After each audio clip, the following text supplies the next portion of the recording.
I lead the accessibility program for search assistant and news products at Google. With my team's help, we make sure that people with disabilities are able to use these products effectively.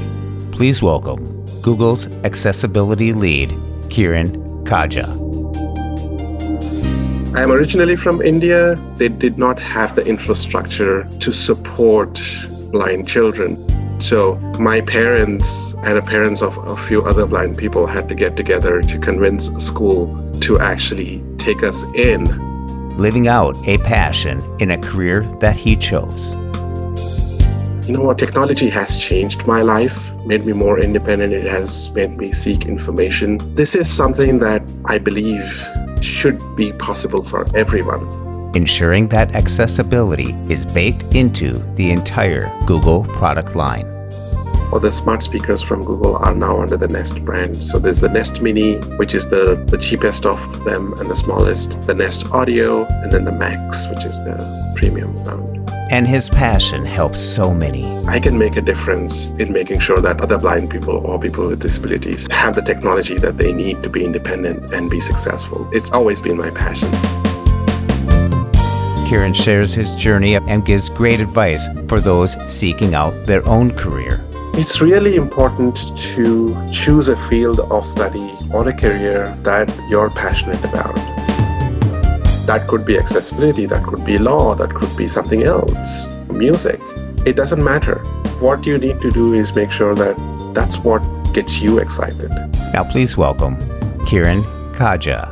We hope you enjoy.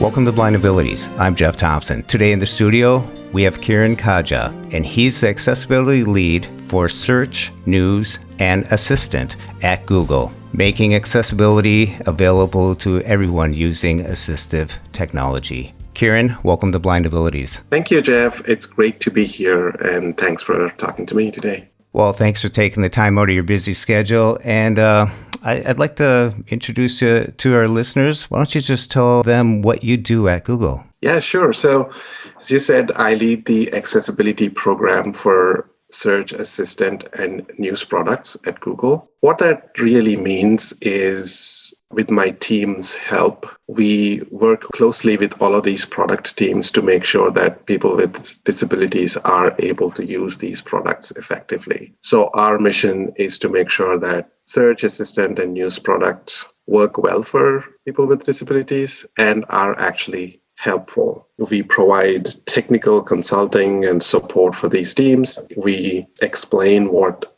they need to do to make these products helpful for users. We advocate with senior leadership to make sure that they prioritize accessibility in everything that we do. And then we work closely with these teams to make sure that accessibility is part of core design and development. The other thing that we also do quite a bit is talk about accessibility features in our products. You may have probably seen me at conferences like CSUN and other venues talk about some of the features that we've built into Google Assistant, the Google News app on iPhone and Android, and also some of the work that we've been doing on making sure that Google Search itself is easy to use for screen reader users, for example. We also produce tutorials or instructional videos on a series on YouTube called Assistant Accessibility Video Series, where we can talk about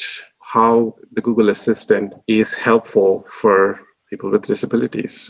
We have about 10 to 11 videos, and basically trying to figure out what we can do to make sure that these products are actually helpful for users with disabilities. There's a team that does user research, so we talk to users with disabilities and use our accessibility trusted tester program to ask users about what they expect from some of these technologies. So it's a very user experience focused role with some technical work as well as, program management around it. So, well, that's great. I'm really interested in those videos because I was watching some of them and I already got my Google Home now teaching me Spanish just by asking it to be my Spanish interpreter. Hey, Google, be my Spanish interpreter. All right, let's start. It's a wonderful day in the neighborhood today. Hoy es un día maravilloso en el barrio. Hey Google, Okay, Google. my friend and I want to take a trip to Rhode Island.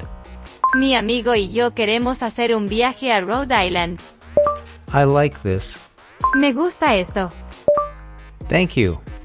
Gracias. De nada. No problem. And that was a tip from you when you're saying some of the educational pieces that the Google Devices Assistant can do for a person. So thank you for that. That particular series came about because we found out that users had some really interesting questions about, what would the Google Home be able to do for me? Or is Google Assistant accessible to blind people? And so we thought, you know what? Actually, these are very valid questions. There's a lot of information out there. We need to make sure that we provide information that's relevant for these users. And I think we have over 1 million views for those videos now. And it's a great way to send a message across to users as well as, friends and family members who may come across these videos and tell their, family member who has a disability that, hey, Google Home is helpful. There are a lot more features for us to highlight. So I hope to add to that series in the future. Mm-hmm. I like the continued conversation as well, because it's like you don't have to say the name every time to invoke it. You just carry on, and it just it's like you're having a conversation with a person. It's an assistant, yes, I know, but it's to stop it, I just say thank you, and it just says, okay. It's kind of cool. I think the great thing about some of these digital assistants like the Google Assistant is the conversation nature of it. The way I look at it is that it takes away the complexity in interacting with technology. Let's just say that you could ask Google to tell you what's on your calendar, for example. It's very conversational. You can just ask Google Assistant to read out what's your calendar entries. Otherwise, you had to get your phone, unlock it. You had to learn how to use the Google Calendar app or any other calendar app, use the screen reader gestures to access the app. So there's this complexity involved in using technology. I think that's where I am really excited about some of the voice-based assistance technologies, that it takes away that complexity in interacting with technology, I think. Yeah. For example, getting ready this morning, I was getting breakfast and I just said, "Good morning, Google." And it started giving me the weather, everything. And then it went into my Google Calendar and it said, "Kiran's in the studio at noon," So I was like, oh, wow. And then it started going into the news. And, I can set that up in my app as well. Yes. Some of the stuff. And that's nice that it's so accessible that you can just scroll through there and see how you want to get it to work best for you.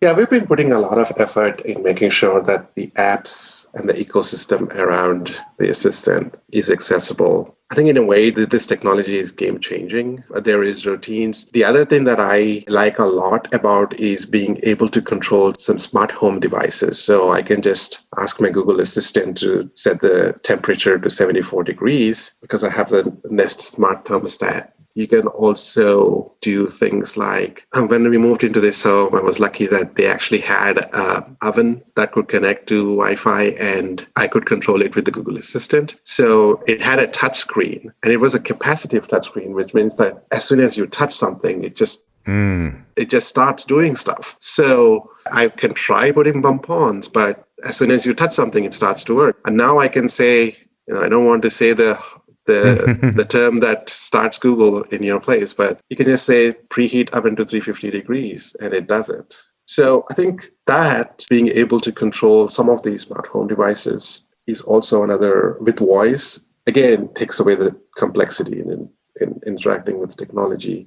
We recently also announced a partnership. This is not very specific to blind users, but it's a company called Tobii Dynavox that makes communication products for people with cerebral palsy and other complex disabilities, that they use these eye tracking devices for communication. Mm-hmm. And we built the assistant into their software so that using eye tracking technology, these users are able to control their environment and gain a little more independence, because otherwise they had to ask their parents or caregivers to turn on things like the light or the AC. So when you see these products giving people a bit more independence, it's kind of rewarding to see that you're doing a little bit to help people be more independent. Absolutely. I mean, just before we started this podcast, I turned and invoked my Google device to I have a Nest thermostat as well, and I had it turn the temperature down because I didn't want the furnace fan to start blowing, and that would have made some background noise. So maybe I'm just lazy. I could have got up and walked over to it, but it's so nice just to be able to invoke it. Hey, Google, what's the hallway temperature? It's currently 72 degrees. Set hallway temperature to 68 degrees. Okay, setting hallway to 68 degrees. Thank you. You got it. And you're done. It becomes part of your routine in the day, just things to do like that. I like that. I mean, I got the lights. Hey, Google, power on living room lights. Okay, turning 2 lights on. Power off living room. Got it, turning 2 lights off. Thank you. Happy to help. So it's just sometimes I don't even have to tell them to turn off because they're on a timer as well. So it just becomes something like we used to think about a few years back. Wow, we could do this, but we're doing it today, and it just works out that we don't. It goes unnoticed. It's just seamless. Yeah. I like that. I do. The other interesting thing about the Nest thermostats is before we had this, any of the thermostats, you already has to guess, is it warm enough or is it cold enough? Now you can just say, like, I want it at 74 and be done with it. So it makes certain things that were not very accessible to be accessible. That's an interesting part of it as well. Oh, it was a long time coming. I mean, there was other products out there for a while, but there was nothing consistent. And now since I put this one in, and what's really nice is I have a garage that has a heater in it too, and that one's accessible. So I got the wire and I got the device. So just got to hook it up now. And that'll be nice that I can be in the house, preheat the garage, and then go out there. I'm living life pretty good right now, I guess.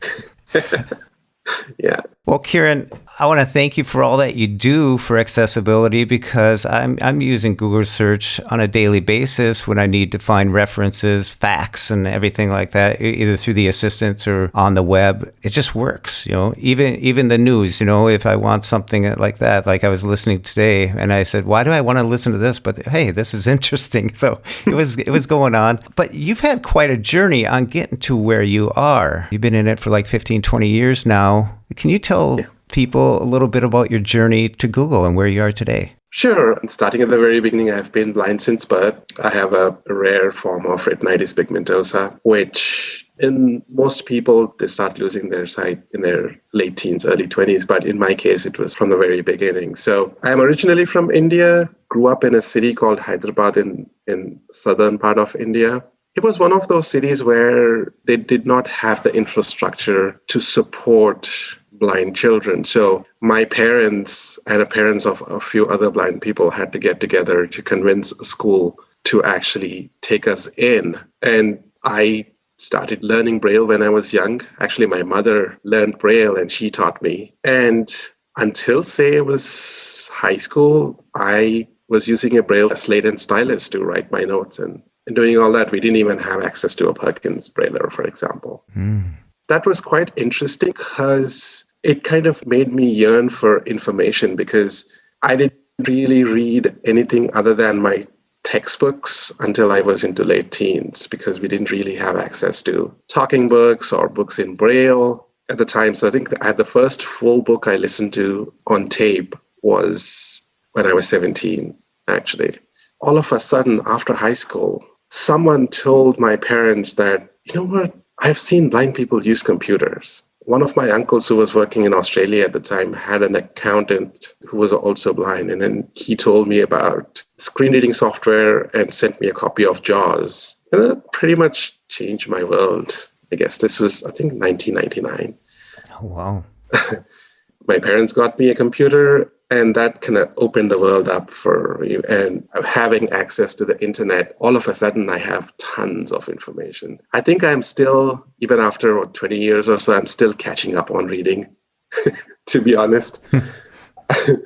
And ever since I moved to the US, I have been making use of NLS, Bard, and Bookshare a lot. I read at least 2 or 3 books a day. Then I got interested in technology and what it could do, because it helped me. So I got a scanner, and I was now able to scan my textbooks and read them all of a sudden. pretty soon I realized that, technology has changed my life, made me more independent. It has made me seek information. This is something that I believe should be possible for everyone. So I've been interested in making sure that or work on technology that would benefit people with disabilities and blind people in particular.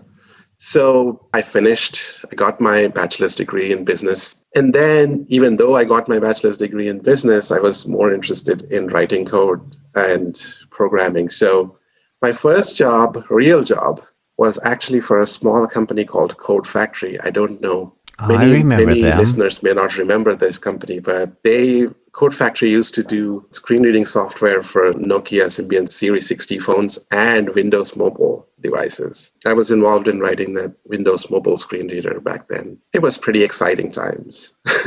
It was. It actually was when you had one of them phones that could talk. Yeah, exactly. So I was lucky enough to kind of work from India for this company. I worked there for 1 year. Then someone told my parents that, you know what, your son needs to get into a bigger company for his career. And my parents, at that time was like, no, you need to apply for a bigger company. So SAP, which is a business software company, they make enterprise software, HR and supply chain management and all of those. They were looking for somebody with accessibility experience in their Bangalore office. So I joined them. And when I left them in 2009, I was leading their accessibility testing team. Then I worked for the Royal National Institute of Blind People, RNIP, in the UK, because I moved to the UK in 2009 for 16 months because I thought I'll look at the nonprofit sector to see if that's something that I liked. But I found out that the nonprofit sector is a little bit challenging in the sense that it's very slow and decision-making is not as fast as I would like it to be. So I then, in the UK, I started working for Adobe Systems and mainly around developing accessibility standards for European public procurement standards. So it's an interesting experience in that I was part of the other side of actually setting the rules and guidelines that companies need to follow to be able to create accessible software.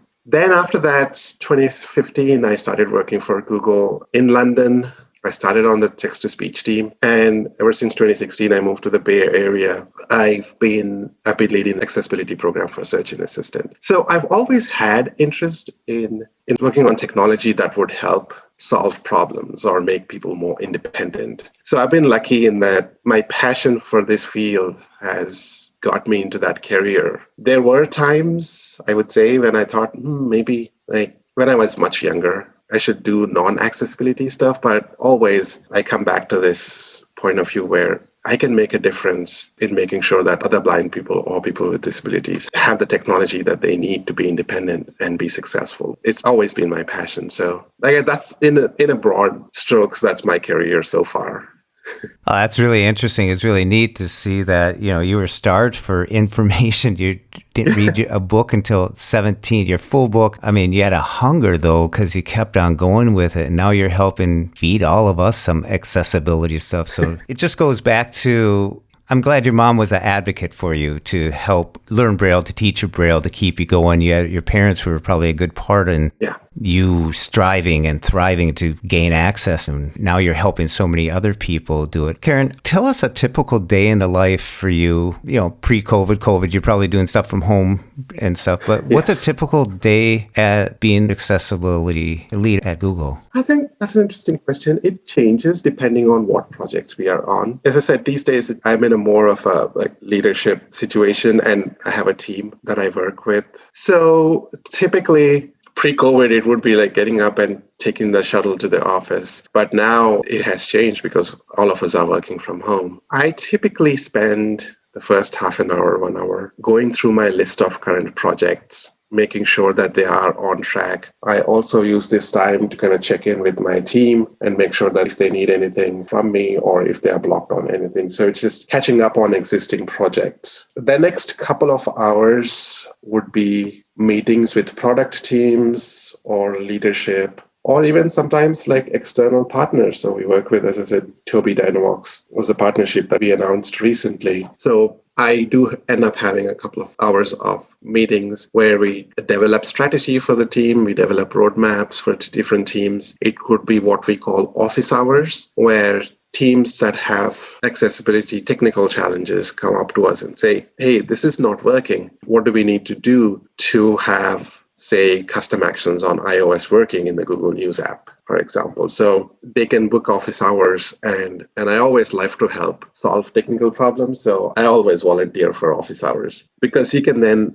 control or help make the experience better for everyone. It goes there. Then I try and take an hour or so before lunch for catching up on what I did, writing my notes down, and also doing work. We are currently preparing for an online presentation for the ATIA conference in February, but they want us to record them now. So we are preparing our slide decks and presentations for that. So I kind of take that time off out of meetings for working on these things, then grab quick lunch, and then a few more meetings before getting back to my normal work. I also sometimes do, because I have a team that's spread out. We have folks in the Bay Area, in Tokyo, and also Bangalore. So some days I kind of stop working slightly earlier, let's say 3:30 or so, 3:30 in the afternoon, and then do a little more, a couple of hours of work after in the late evening, around 8 to 10 p.m. It depends. Again, some of the days we have to do presentations to teams, so I then move my meetings around. But it's mostly working with my team or working with teams across the company, essentially helping them create accessible products or convincing them to improve their accessibility. And, before COVID, I used to travel quite a bit to events and conferences. That would be a different day, but we also conducted training programs. So we train engineers and product managers on accessibility. It's a combination of project management, technical consulting, and advocacy, essentially.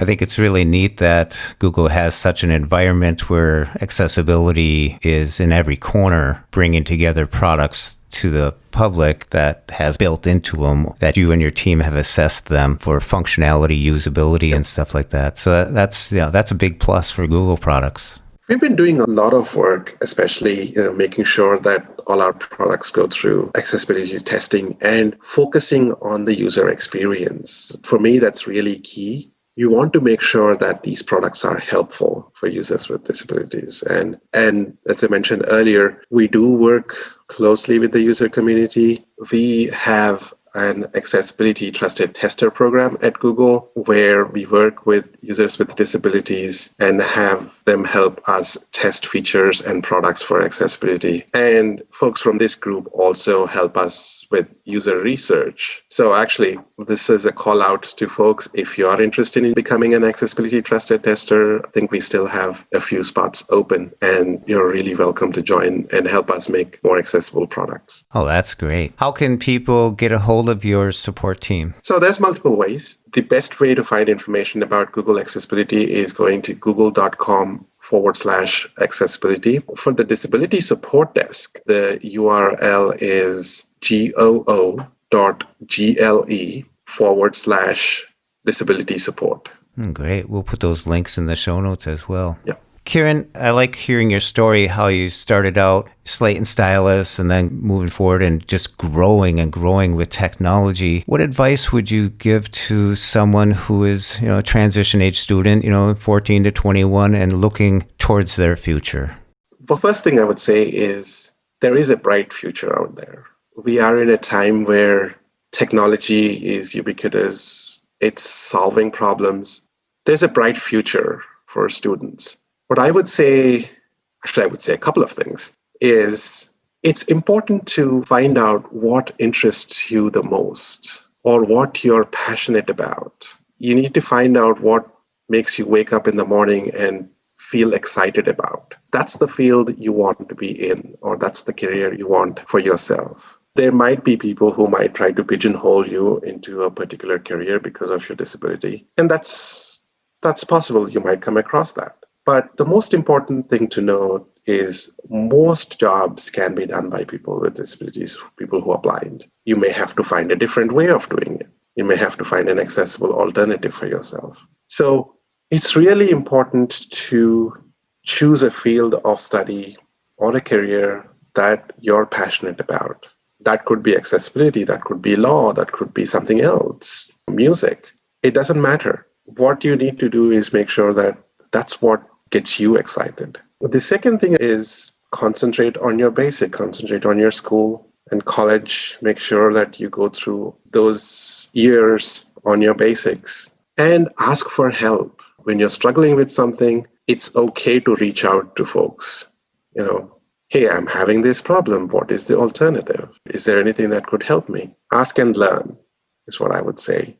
I would also say that sometimes you might find out that what you thought excited you doesn't excite you anymore. At some point, you might say that, you know what, I thought this career would be great for me, but it didn't turn out that way. And that's okay too. You can always recalibrate. Like, I studied business for my undergrad, but then I figured out that, you know what, programming and technology interested me more. So I had to pivot.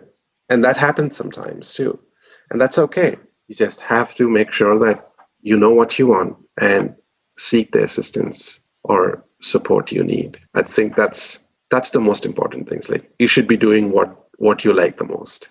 That's great advice. I got a message from Anna from the Republic of Georgia. Did an interview with her. She was a Flex student. A Future Leaders Exchange student. She came to Minnesota for a year, and she says that she uses Google Classroom, Google products, because the accessibility and because you have her language available while some others don't. So all the way from Georgia, the Republic of Georgia. So she was excited to hear that I was going to be talking to you.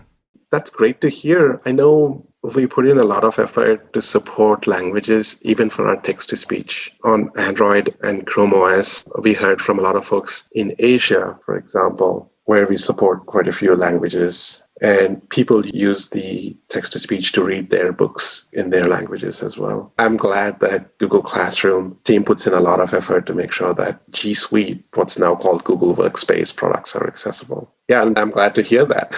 Oh, yeah. I had to relay that message. Kiran, what are some of your daily drivers, like the stuff you carry in your pocket, your stuff you use on a daily basis, some tools? I know everybody likes to hear about apps people are using or devices they're using. Are you using something for Braille? You're not still using the Slate and Stylus on a daily basis, are you? Not anymore, but oh boy, the list goes on. There's a long list. How much time have we got?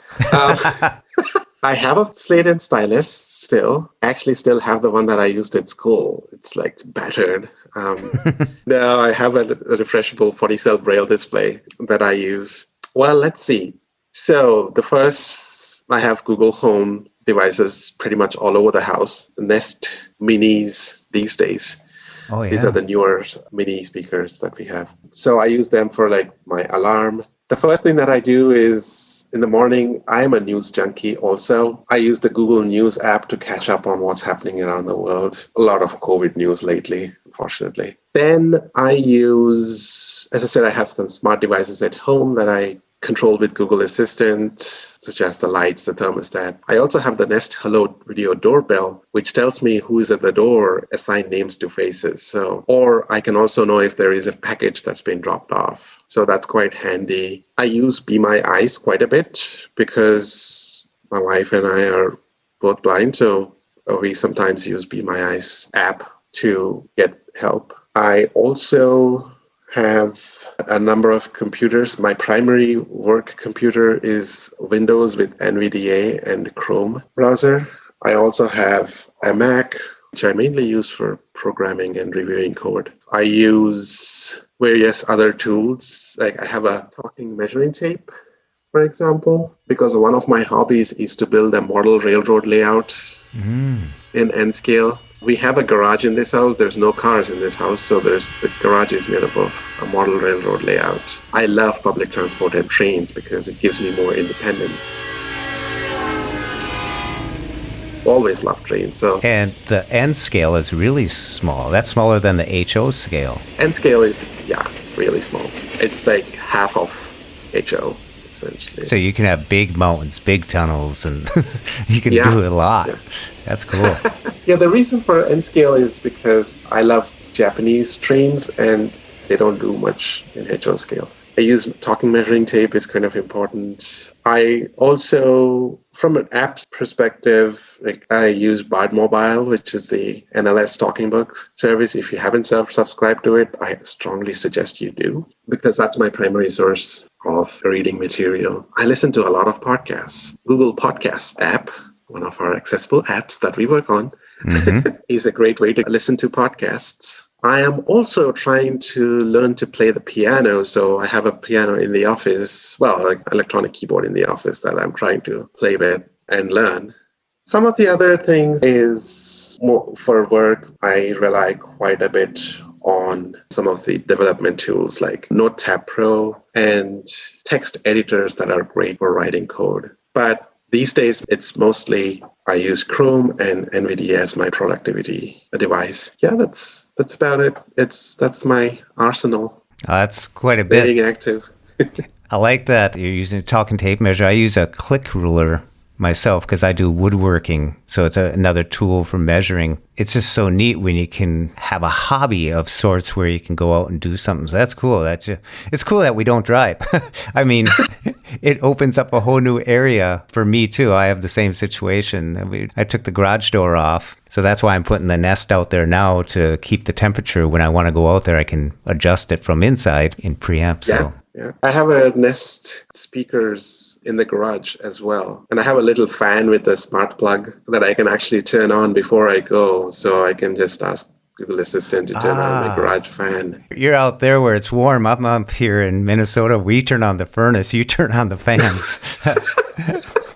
Can you tell the listeners a little bit about the new Nest speakers? So the Google Home was the first smart speaker that we announced that had the Google Assistant built in. Recently, we announced quite a few Nest speakers. So all the smart speakers are now under the Google Nest brand. And the most recent one is called the Nest Audio. It's going to sell for $99. And it's the upgrade to the Google Home. It's the mid-range speaker. There's also the Nest Mini, which is a small, I would say like a donut-shaped speaker without the hole in the middle, obviously for the donut. But even that's got really good sound quality even for a speaker of a small size. Then there's also the Google Home Max, which is the high-end speaker with premium quality sound. Then there's also a couple of devices like the Nest Hub and Nest Hub Max, which are smart speakers, but which also have a 7-inch display and a 10-inch display, respectively. They work like smart speakers, but they also have touchscreen display that show additional information. All the Google Home or the smart speakers from Google are now under the Nest brand. So there's the Nest Mini, which is the cheapest of them and the smallest, the Nest Audio, and then the Max, which is the premium sound. They all do essentially the same thing. It's just the quality of sound is different. They all have the Google Assistant built in. All the things that are possible on the Max are also possible on the Nest Mini. They would connect to your Wi-Fi network. Once set up, you can just ask them questions or ask them to do things for you. Set reminders, play music, listen to radio stations, even make phone calls in the US and the UK. You can just ask it to call Domino's Pizza, for example. Oh, wow. Or any other pizza company, for example. Mm-hmm. Well, Kiran, I just want to thank you for coming on to Blind Abilities and, doing all that you and your team at Google and what Google is doing for accessibility, reaching around the world, as you know, from Anna telling us about her experience with Google. Yeah, thanks for what you're doing and keep up the good work. Thank you. I'm glad to hear that people are finding our products helpful. I think we want to make sure that we continue to create accessible products. And thanks for having me, and it's great to talk to you. All right. Well, thanks, Kiran. Thank you. Such a great time talking to Kiran Kaja. Be sure to check out the links in the show notes and find out more about Google, Google Accessibility, Google Support, and all the great products available from Google. For more podcasts with a blindness perspective, check us out on the web at www.blindabilities.com, on Twitter at blindabilities, and download the free Blind Abilities app from the App Store and Google Play Store. That's 2 words, Blind Abilities. And if you want to leave some feedback, give us some suggestions, give us a call at 612-367-6093. We'd love to hear from you. Be sure to contact your state services for the blind, your Voc Rehab, and find out what they can do for you. Live, work, read, succeed. A big shout out to Chi Chow for his beautiful music. You can follow Chi Chow on Twitter at LChichow. And from all of us here at Blind Abilities, through these challenging times, to you, your family, and friends, stay well, stay informed, and stay strong. I want to thank you for listening. Hope you enjoyed. And until next time, bye-bye. When we share what we see through each other's eyes, we can then begin to bridge the gap between the limited expectations and the realities of blind abilities. The realities of blind abilities. Blind abilities.